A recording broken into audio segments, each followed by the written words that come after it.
नमस्कार, मैं हूं श्वेता सिंह। आप देख रहे हैं आज तक। कश्मीर की एक तस्वीर है जो हम बार बार देखते हैं, बार बार दिखाते हैं, क्योंकि वही तस्वीर हमारे सामने निकल कर आती है। लेकिन क्या कश्मीर वही है? क्या कश्मीर की तस्वीर वही है? क्या कश्मीर की सोच वही है? नहीं। आज हमारे स्टूडियो में उस नई सोच के परिचायक, उस नए कश्मीर का भविष्य हमारे साथ मौजूद है। दरअसल सुर्खियों में आपने इनकी कहानी बहुत सुन ली होगी, लेकिन इनकी जुबानी इनकी कहानी सुनना बेहतर होगा। सेना की तरफ से एक प्रयास है कि किस तरीके से जो टैलेंट है, जो प्रतिभाएं हैं, उसे निकाल कर मेन स्ट्रीम में रखा जाए, और ये सुपर 40 उसी का हिस्सा है। हमारे साथ 3 खास मेहमान हैं। परिचय दरअसल उनसे आपका हमेशा इसलिए रहता है क्योंकि कश्मीर का मुद्दा हो, देश का मुद्दा हो, हमेशा ये चेहरे हमारे साथ रहते हैं। हमारे साथ जनरल बहल हैं, जनरल मेहता हैं और ब्रिगेडियर मिश्रा हैं। हम उनसे भी बातचीत करेंगे, लेकिन सबसे पहले हम आपको ये रिपोर्ट दिखाते हैं। वो भी नौजवान है, उसके हाथ में या तो लैपटॉप हो या किताब हो। जो भी समय मिले, जहाँ भी बैठा है, थोड़ा पढ़ाई करे। मैं यही चाहता हूँ कि कश्मीर में जो गनफायर है, ये जो एक्सप्लोजिव का जो धुआं होता है, ये कितनी पीढ़ी और देखेगी। पीढ़ियों ने देख ली, पीढ़ी पे पीढ़ी बर्बाद हो गई है। मैं बता रहा हूँ, इसके वजह से जो डर बैठा हुआ है कश्मीरी आवाम में, कश्मीरी यूथ के अंदर, कि आज पता नहीं क्या हो जाएगा, आज मिलिटेंट आ जाएगा, आज सिक्योरिटी फोर्स आ जाएगी, उधर से मिलिटेंट कर रहा है, इधर से सिक्योरिटी फोर्स कर रहा है। ये सब खत्म करना है। हमें चाहिए कि वहाँ पर दोबारा से अमन शांति आए और हम लोग जो है अपनी जो रोजमर्रा की जो कार्रवाई है वो सही तरीके से करते हैं। 3 साल से ये प्रयास जारी है और हर साल सफलता की एक नई सीढ़ी चढ़ते हैं सब। इस बार लड़कियां भी इसमें शामिल हुई थी। अब ये जो नया सक्सेस है, उससे कितना ज्यादा एक्साइटेड हैं आप और बनना क्या चाहती हैं अब? I am so happy and I want to be a engineer. हाँ। एंड कहीं स्पेसिफिक काम करने का दिल है? जामिया मिलिया। अच्छा, वहां पर काम करना। जामिया मिलिया में सिविल में जाना चाहती हूँ। सिविल में जाना चाहते हैं आप। ये कितना हेल्प मिला है यहाँ पर पढ़ाई से? बहुत अच्छा। जब मैं 11th और 12th में था, इतना हमारा लेवल नहीं था, मतलब कम्पिटिटिव लेवल नहीं था। जब ये जो 11 ईयर मंथ का जो कोचिंग था, जो CSRL चला रहा था, मतलब टीचर्स ने हमें बहुत हेल्प किया। मतलब बहुत मुफीद मिले हमें इन जो 11 मंथ की कोचिंग से। सर, जो कोशिश हमारी, उसकी कामयाबी अगर लहराते हुए रिपोर्ट कार्ड्स के तौर पर दिखे, उस पद पर दिखे जिसके लिए अभी से ये सोच रहे हैं कि हमें करना क्या है जिंदगी में, बड़ी कामयाबी। देखिए, खास मुद्दा जो है वो ये है कि प्रतिभा को उभारने का। वाकई। और बदकिस्मती है JNK में, खास तौर से कश्मीर वैली में, कि इन प्रतिभाओं को उठने का मौका नहीं दिया जा रहा है। तो इस चीज़ को मद्देनज़र रखते हुए मैं ये कहूँगा कि हमारी फ़ौज जो है, उसका कंट्रीब्यूशन जो है बहुत ज़बरदस्त है। प्रतिभाओं को खोज निकाला है और उनको निकाला है जो कि यानी कि जो ये वो हीरे हैं जो कि छुपे हुए थे, और हीरो को निकाल करके खड़ा कर रहे हैं। हाँ। तो ये जो खोज उन्होंने की है बहुत अच्छी है, और उस पर मेहनत है। और ये नहीं कि आज पहली दफ़ा हो रहा है। दरअसल में देखा जाए तो पिछले 50 सालों में फ़ौज का हमेशा ये कोशिश रही है कि जहाँ पर भी हमारे फ़ौज की टुकड़ियाँ बिछी हुई हैं, डिप्लॉयड हैं, वहाँ के लोकल्स को एजुकेशन के मामले में, सोशल हेल्प के मामले में काफ़ी मदद करते हैं। बाकी अपने पैरों पर खड़ा करने में मदद करते हैं। हमने देखा है कि किस तरीके से छोटे छोटे ऐसे जहाँ पर सिलाई, कढ़ाई, बुनाई, ये चीज़ें भी सिखा देते हैं ताकि आप घर बैठकर भी कुछ कर सकें। इसीलिए मैं थोड़ा सा ये भी जानना चाहती हूँ कि आप कहाँ से हैं? आपने सोचा था हमेशा से कि आपको इंजीनियरिंग करनी है? मैं टाउन पुलवामा से हूँ। अच्छा। और मेरी चाहत पहले से डॉक्टर बनने की है। अच्छा। I want to become a good doctor. अच्छा, डॉक्टरी, माफ कीजिएगा, मैंने इंजीनियरिंग कहा। आप डॉक्टर बनना चाहती हैं और उसके बाद कश्मीर में काम करना चाहती हैं? हाँ, ट्रेनिंग में आउटसाइड कश्मीर लेना चाहती हूँ, लेकिन काम में कश्मीर के लिए करना चाहती हूँ। कश्मीर के लिए करना चाहती हैं। ये ज़रूरी है क्योंकि हमेशा हम देखते हैं कहीं से सीखते हैं और उसके बाद दूसरी जगह जाते हैं। आप बताएं, आप कहाँ से हैं और आप क्या करना चाहती हैं? क्या आपने सोचा था कि जो आप करना चाहती हैं उसमें आपको स्ट्रगल होगा और उतना स्ट्रगल हुआ? I am from Ganderbal. पहले से शौक था इंजीनियर बनने का, लेकिन सोचा नहीं था कि कितनी मेहनत करनी है। हाँ, बचपन से बोलते थे इंजीनियर बनना है, इंजीनियर बनना है, ये दिमाग में था। लेकिन फिर जब 11th में आए, 12th में ऐसे पढ़ाई करी, तो उसके बाद सुपर 30 का मौका मिला, तो बहुत ही अच्छा लगा जब ये इस प्रोजेक्ट के बारे में सुना। तो फिर इसका एग्ज़ाम दिया, इंटरव्यू के बाद हम सेलेक्ट हो गए, दिल्ली भेजे गए हम गर्ल्स को, और बहुत ही अच्छा लगा दिल्ली आके। बहुत सोच बदल गई दिल्ली आके, एकदम ब्रॉड थिंकिंग हो गई। आपने देखा कि जो दिखाया जाता है या जो बताया जाता है ज़रूरी नहीं है वही होता है हमेशा। हाँ बिल्कुल, वो ज़रूरी नहीं है। जो इंसान चाहता है वही कर सकता है। बस सेल्फ डिपेंडेंट बनो, खुद पढ़ो, खुद भाई बहन है? जी हाँ, एक भाई है और एक बहन है। वो लोग आपसे बड़े हैं छोटे हैं? छोटे हैं। वो भी पढ़ाई कर 12th में है इस साल। वो भी अब पढ़ना चाहते हैं, यही सब। ये बड़ी अच्छी बात है सर, क्योंकि जनरल मेहता, हम जब देखते हैं तस्वीरों में कि स्कूलों में आग लगा दी गई, बच्चों को पढ़ने नहीं दिया गया, सेना को दरअसल एक इमेज पूरी दुनिया में ही होता है कि कहीं भी आर्म्ड फोर्सेस हैं तो वो संघर्ष, लड़ाई, ये सारी चीज़ें होती हैं, लेकिन भारतीय सेना का एक हाथ पालता भी है। बिल्कुल दुरुस्त बात है। भारतीय सेना पूरे संसार भर में इसलिए मशहूर है कि ऐसी स्थितियों में, खासकर इंटरनल सिक्योरिटी जैसे जम्मू और कश्मीर या नॉर्थ ईस्ट, और मैंने दोनों जगह देखी हैं, वहाँ पर जो भारतीय फौज का योगदान है, खासकर एक अंग्रेजी में कहते हैं विनिंग हार्ट्स एंड माइंड्स, क्योंकि ऐसी स्थिति में जब तक वहाँ का आवाम, और आवाम में ये बच्चे शामिल हैं, जब तक वो आपके साथ नहीं है, जब तक वहाँ के लोकल्स आपके साथ नहीं हैं, आप किसी तरीके से उनका दिल और उनका दिमाग नहीं जीत पा सकते।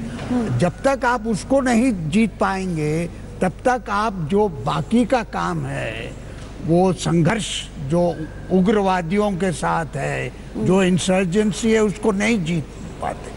तो भारतीय फौज बड़े पहले से ये जम्मू और कश्मीर में ऑपरेशन सद्भावना का जो स्थापित किया गया था, ये भारतीय फौज का है। कुछ तस्वीरें ऐसी, और ऊपर से सोशल मीडिया के ज़माने में कुछ ऐसी तस्वीरें होती हैं जिन्हें वायरल कर दिया जाता है, वीडियोस को वायरल कर दिया जाता है, और संदेश जो जाता है वो गलत जाता है। जी सेना, हम बहुत थैंकफुल है, उन्होंने हमारी हेल्प करी, लेकिन कुछ ऐसा भी है कि हमारे जैसे ही बच्चे सेना के ही नाम से डरते हैं। मतलब स्कूल जाने, ऐसा क्यों है? ऐसा वो ही बता सकते हैं ना वो बच्चे क्यों हैं। एक बार उनकी भी सुननी चाहिए हमें। मतलब वो ऐसा क्यों करते हैं, व्हाई दिस स्टोन बेल्टिंग, क्यों करते हैं वो ऐसा, एक बार पूछना चाहिए उनसे। नहीं, आपने बहुत बड़ी बात कही है। इसीलिए आपके फ्रेंड सर्कल में, आपके जानने वालों में ऐसे हैं जो पत्थर उठाते हैं सेना के खिलाफ? हमारे फ्रेंड सर्कल में तो ऐसा कोई नहीं है जो पत्थर उठाते हैं, लेकिन हमारे नेबर, हमारे स्कूल में जो पढ़ते थे क्लास में, किसी ने उनको मिसगाइड किया होगा? मिसगाइडेंस की बात तो मैं नहीं कह सकती, लेकिन ऐसा भी होता है कि छोटे छोटे बच्चे जब स्कूल जाते हैं तो उनसे हम कहते हैं, जो हमारे जूनियर्स हैं, स्कूल क्यों नहीं जाते, तो वो ऐसा कहता है कि सेना के नाम से ही डरते हैं, वहाँ से आर्मी है, हम क्या करेंगे, स्कूल जाएंगे तो वो मार देंगे। मतलब उनकी इमेज बिल्कुल गलत बनी है। अगर वो रियली कश्मीर के लिए कुछ अच्छा करना चाहते हैं तो उनको they should clear out first their image। Brigadier Mishra, ये बहुत बड़ी बात कही है इस बच्ची ने। रिपीट कर दीजिएगा जी, ये बहुत बड़ी बात इसने कही है। बात रिपीट कर दीजिए जी। मैं वो ये कहना चाह रही हैं कि और भी ऐसे बच्चे हैं जो स्कूल जाना चाहते हैं, लेकिन उनके मन में सेना के डर को बिठा दिया गया है। छोटे छोटे बच्चे जिन्हें बस्ता उठाकर स्कूल जाना चाहिए, उन्हें सेना के नाम को लेकर उनके मन में खौफ डाल दिया गया है। क्या इसका कोई आगे का रास्ता हम देखते हैं यहाँ से निकलने का? मैं आपको यह बताना चाहता हूं कि यह लड़की 100% सही बात कह रही है। कल मैंने टेलीविज़न पर देखा, 2 साल का बच्चा, उसको घर में यह सिखाया जा रहा है कि हम क्या चाहते हैं। बच्चा बोल नहीं पा रहा है, वो कहता है आज़ादी। उस पर जब तबसरा होता है उसके घर वालों का, तो वो कहते हैं कि यह अपने मुस्तकबिल की बात कर रहा है। बच्चे को जब ये 2 साल में बोलना नहीं मालूम है तो मुस्तकबिल की बात कैसे करेगा। ये जो बेगाइल कर रहे हैं छोटे बच्चों को, लड़की का बिल्कुल सही सवाल है। लेकिन मैं आपको बताना यह चाहता हूं कि भारतीय सेना क्रेडिट से लेकर के, पालने से लेकर के और टेस्ट तक जो ऊपर जो सबसे ऊपर है वहाँ तक कश्मीर में काम कर रही है। जो फ्लड आती है उसमें तो काम करती है, शिक्षा में काम कर रही है, नौकरी में देखिए, नौकरी में भारतीय सेना क्या कर रही है, ऑर्गेनाइज कर रही है वहाँ पर तमाम ऐसे जो प्राइवेट सेक्टर के लोग हैं वो आते हैं रिक्रूटमेंट करने के लिए, और इनका कोई भी जलसा होता है उसमें राशन से लेकर के दवाइयाँ से लेकर के सब चीज़। मैं एक बात और कहना चाहता हूँ, ये इसमें कुछ लड़कियां ऐसी हैं जो साउथ कश्मीर से आई हैं, जहां पर सबसे ज्यादा आतंकवाद का इस वक्त माहौल है। और वहां पर मैंने कल टेलीविजन पर यह भी देखा कि दो बच्चों के घर से उनके माँ बाप वालिद वालिदान रो रहे हैं कि बच्चा पढ़ने में बहुत अच्छा था, क्रिकेट बहुत अच्छा खेलता था, एक दिन गया और उसको उन लोगों ने पकड़ लिया, अब उसको AK-47 पकड़ा दिया है। क्योंकि जो आज़ादी होती है ना, दरअसल वो भविष्य के सुनहरा होने से होती है। रेस्पेक्ट यू सर, आपने जो कहा आई थिंक वो बिल्कुल ही सही है, लेकिन मैं ये बात कहना चाहती हूँ, जैसे अगर मैच्योर बच्चे हमारे जितने 18 इयर्स वो तो मैच्योर है, खुद सोच सकते हैं what is wrong and what is right, तो वो ऐसा क्यों करेंगे? उनको वो बहकावे में नहीं आ सकते, क्योंकि हमने खुद अपना रास्ता चुन लिया, नहीं हमें पढ़ना है, इंजीनियरिंग करनी है, तो हमने किसी की नहीं सुनी, हमने सेना की हेल्प ली, PLL की हेल्प ली, लेकिन हमने अपना रास्ता चुन लिया। Why they do that? सही बात है, जो अपना सही गलत इस उम्र में चुन सकता है, बहुत मैच्योर बात इस लड़की ने कही है। आप कहाँ से आते हैं और अब आगे का रास्ता क्या देख रहे हैं आप? मैं करगिल से हूँ। अच्छा। अभी तो जो है IIT क्रैक हुआ है, तो फिर इसके बाद जो है IIT को कंप्लीट करना है, और श्योरली जो है एजुकेशन फील्ड में ही जाऊंगा, क्योंकि इसी से बड़ा टफ होता है, सुनते हैं पूरी पढ़ाई तो सिर्फ एक पहला मोर्चा आपने जीता है। नो मैम, वो तो चलो इनिशियल अभी स्टार्टिंग ही हुआ है, लेकिन इंशाल्लाह आगे बहुत अच्छा ही होगा। बस जल्दी कंप्लीट करूंगा, फिर इसके बाद एजुकेशनल फील्ड में ज़रूर आऊँगा। एजुकेशनल फील्ड में? Yes ma'am. और कश्मीर वापस? Yes ma'am. कश्मीर वापस? आप और भी है? हाँ बोलिए, जरूर बोलिए। बस ये रिक्वेस्ट है कि एक बार पूछ ले उन बच्चों से, आखिर बच्चे जब गलती करते हैं तो माँ बाप उनसे पूछते हैं। मुझे लगता है इसमें आपत्ति नहीं होनी चाहिए। बिल्कुल नहीं। दरअसल में फौज की तरफ से हमेशा कोशिश की गई है और करते रहते और करते रहेंगे कि बच्चे बरगलाएं नहीं, दूसरे गलत रास्ते पर बना जाते हैं। मगर ये बदकिस्मती है कि कश्मीर में जो राजनीति चल रही है वो इनको बरगला रहे हैं, और उनके साथ में उसके ऊपर दबदबा जो है पाकिस्तान की तरफ से है। गुर्बत ऐसी है कि पाकिस्तान की तरफ से पैसा भेजा जाता है कि आप ऐसी हरकत करिएगा। ये सब बच्चे जितने भी हैं यहाँ पर, ये सब पढ़े लिखे, सब समझते हैं, मगर उनको मजबूर किया जाता है, उठा करके पथराव किया जाए, फौज के खिलाफ लड़ा जाए, फौज के बरखिलाफ जो है बातें कही जाती हैं, उनको बरगलाया जाता है। जी, मुझे लगता है जो सजेशन इसने दिया है वो भी जरूरी है कि बातचीत हो।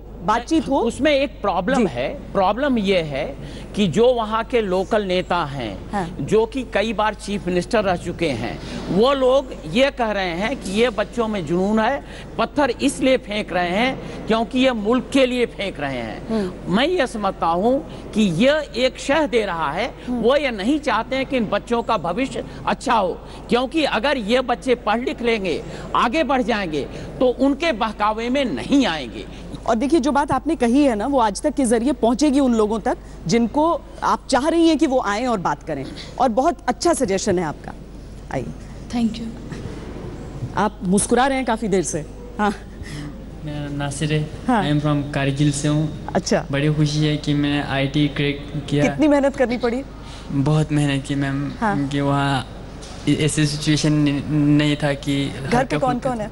घर पे मम्मी पापा दादा और एक सिस्टर है। कितने खुश हुए सब? सभी बहुत खुश है, बहुत खुश है मैम। अब सब चाहते हैं कि आप इंजीनियर बन के वापस आएं? हाँ मैम। हाँ, घर पर रहे। घर पर रहे। आप जहाँ से आते हैं वहाँ पर और इंजीनियर्स हैं वहाँ से?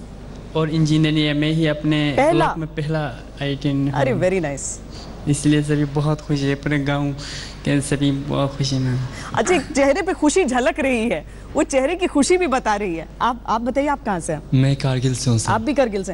अच्छा, 3 लोग एक साथ, आप लोग दोस्त हैं? यस। नहीं? हाँ, यस। अच्छा, हाँ जी। फर्स्ट टाइम एक्सपीरियंस था यहाँ श्रीनगर में। हाँ। तो बहुत अच्छा रहा, 1 साल का सफ़र कश्मीरी भाइयों के साथ। और दिल्ली भी पहली बार आए होंगे? Yes ma'am. कैसी लगी दिल्ली? दिल्ली ज़्यादा घूमने का मौका तो नहीं मिला, फिर अच्छा लगा। वापस आना है इंजीनियर बनने के बाद यहाँ पर? हाँ, वो तो आना है। अच्छा। और नौकरी सोची है किस तरह की करनी है? नौकरी तो वो कोर्स के हिसाब से डिसाइड होगा कि हाँ। अब मैंने प्रेफरेंस दिया है सिविल इंजीनियरिंग को। अच्छा। Yes ma'am. आफ्टर वो प्लेसमेंट कहाँ होता है वो डिपेंड करेगा ना। बहुत बढ़िया है, बहुत। मुझे मालूम है कि ये सारी बातें सुनकर सबको फख्र हो रहा होगा पूरे देश में। मैं अखिल जम्मू से हूँ। अच्छा। तो मेरा जेईई मेन क्रैक हो गया, एडवांस क्रैक नहीं हो पाया, तो अब मैम ये काउंसलिंग होगी तो फिर एनआईटी में। अच्छा। तो आपको ये आपका डिसीजन था, आपको यही करना है और इसी में लगना है अभी? मैम 10th पास होने के ये बाद तो ये मैंने डिसीजन लिया। अच्छा। तो फिर उसके तो बाद मैं यहाँ सुपर 30 में आया, तो फिर वहाँ पे कोचिंग किया, फिर एग्ज़ाम क्रैक किया। अब और मेहनत करने से डर तो नहीं लग रहा है? हो मैम। बिल्कुल नहीं, किसी भी चीज़ के लिए तैयार है। Yes ma'am. आप बताइए। माई सेल्फ फिरोज़ अहमद, मैं कारगिल डिस्ट्रिक्ट से बिलोंग करता हूँ। अच्छा। और मैंने फर्स्ट टाइम आईआईटी को प्रिपेयर किया था पिछले साल कश्मीर सुपर 30 इंस्टीट्यूट से, और बहुत अच्छा रहा 1 साल का एक्सपीरियंस उसमें। और वेल टैलेंटेड और वेल एक्सपीरियंस टीचर हमें पढ़ाते थे, और मैं शुक्रगुजार हूँ CSRL as well S PLL का।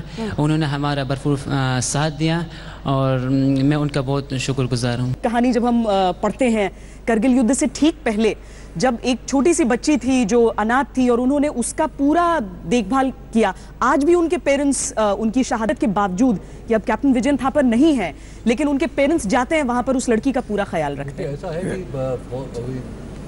फौज में जितनी भी वहाँ पे यूनिट्स हैं, हर यूनिट की एक कोशिश रहती है कि उनके आसपास के इलाके में अगर कोई ऐसा बच्चा या कोई ऐसा ज़ईफ़ जो कि बिल्कुल किसी के ऊपर डिपेंड नहीं कर सकता है, उसको अडॉप्ट करते हैं जी। उसको अडॉप्ट करने के बाद में उसकी एक तरह से वजीफा उसके लिए लगा देते हैं, जो कि उसके अकाउंट में जाता रहता है। लेकिन शायद सर इसको कम्युनिकेट भी करने की ज़रूरत है आगे तक, जैसे वो बात। आई थिंक इस प्रोग्राम से 2 चीज़ें जाहिर हो रही हैं। पहली बात तो इन बच्चों में बहुत से जो जवान लोग हैं वो कारगिल इलाके से जी। और कारगिल का इलाका मैंने वहाँ 4-5 साल काटे हैं लड़ाई में, और उस इलाके में पत्थर नहीं फेंके जाते। उस इलाके में जैसे हमारे आर्मी चीफ ने कहा है या हमारे प्रधानमंत्री ने भी कहा है कि पत्थर की जगह लैपटॉप होना चाहिए आपके हाथ में या किताब होना चाहिए। सेना ने अपना काम कर दिया है और उसका नमूना हम देख रहे हैं जी। अब ये जो नेता हैं हमारे, जो सिचुएशन को इम्प्रूव करने की बजाय बावजूद वो उसको बिगाड़ने की कोशिश। बाकी राजनीति की इच्छा शक्ति हो तो सब सही हो जाए। Closing comments brigadier. मैं 3 बातें कहना चाहता हूँ। पहली बात तो ये है कि ये बच्चे कैटलिस्ट हैं, और ये बच्चे कैटलिस्ट का काम करेंगे क्योंकि कन्विंस्ड हैं, इनको उम्मीद है, और इनकी जो सोच है वो बहुत ही नेशनलिस्ट है। वाकई हम धन्यवाद कहना चाहते हैं आप सबको, क्योंकि विकास से बड़ा संकेत नहीं हो सकता है। बहुत अच्छी बातें आप लोगों ने उठाई हैं। मुझे उम्मीद है कि जिन लोगों को आपने ये मैसेज दिया है उन सब तक ये मैसेज पहुंचेगा, चाहे वो पॉलिटिकल क्लास हो, चाहे वो सेना के वरिष्ठ अधिकारी हो, या फिर वो बच्चे हों जो बाकी जो पढ़ना नहीं चाह रहे हैं। ऐसे गुमराह हर जगह होते हैं, ऐसा नहीं है कि सिर्फ कश्मीर की बात है, बस उनका प्रोपोर्शन अलग अलग होता है। लेकिन ये एक मुट्ठी भर ही सही एक बहुत बड़ा संदेश है पूरे देश के लिए, पूरी दुनिया के लिए।